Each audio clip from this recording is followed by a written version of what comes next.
साम्राज्य, सामान्यांचा असामान्य आवाज।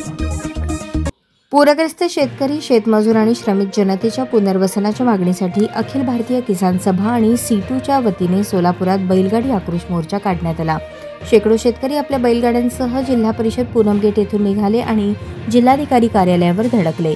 यावेळी सरकारकडून तातडीने पुनर्वसन न झाल्यास शेतकरी मंत्रालयात घुसतील असा जळजळीत इशारा माजी आमदार कॉम्रेड आडम मास्टर यांनी दिला। त्यांनी सांगितले की सरकारने जाहीर केलेले 31,000 कोटींचे पॅकेज हा फसवा दिखावा आहे।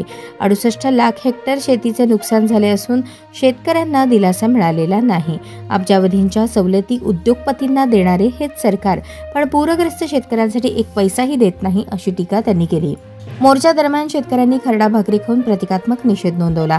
पोलिसांनी जिल्हाधिकारी कार्यालयाच्या प्रवेशद्वारावर मोर्चा रोखला, मात्र कॉम्रेड युसुफ शेख मेजर यांच्या नेतृत्वाखालील शिष्टमंडळाने जिल्हाधिकाऱ्यांना निवेदन सादर केले। कॉम्रेड अहमद शेख यांनी सांगितले की 100 वर्षातील सर्वात मोठ्या पुरामुळे सोलापूर जिल्ह्यातील शेती, जनजीवन आणि अर्थव्यवस्था उद्ध्वस्त झाली आहे। या संकटातून शेतकरी उभा राहावा म्हणून सरकारने किमान 10 वर्षांची पुनर्बांधणी योजना राबवावी अशी मागणी करण्यात आली। यावेळी कॉम्रेड नलिनीताई कलबुर्गी, व्यंकटेश कोंघारी, सुनंदाताई बल्ला, कॉम्रेड विल्लम ससाणे आदींसह इतर कार्यकर्ते उपस्थित होते। प्रजा नाट्य मंडळाच्या शाहिरांनी सादर केलेल्या गीतांनी उपस्थितांना भावनिक केले आणि शेतकऱ्यांच्या संघर्षाला नवी उभारी दिली। तो बैलगाड्या घेऊन सुद्धा काही शेतकरी या मोर्चामध्ये पहिल्यांदा सामील झालेला आहे।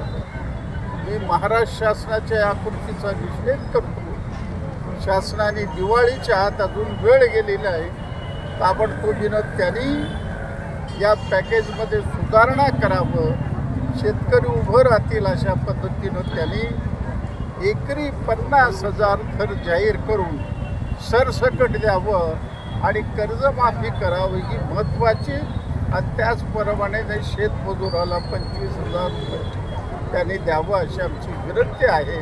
हे जर नाही झालं, दिवाळीनंतर महाराष्ट्रातल्या सगळ्या संघटना एकत्रित येऊन मंत्रालयावर प्रचंड मोर्चा काढतील अशा पद्धतीचं आव्हान मी महाराष्ट्रातल्या शेतकऱ्यांना करत आहे।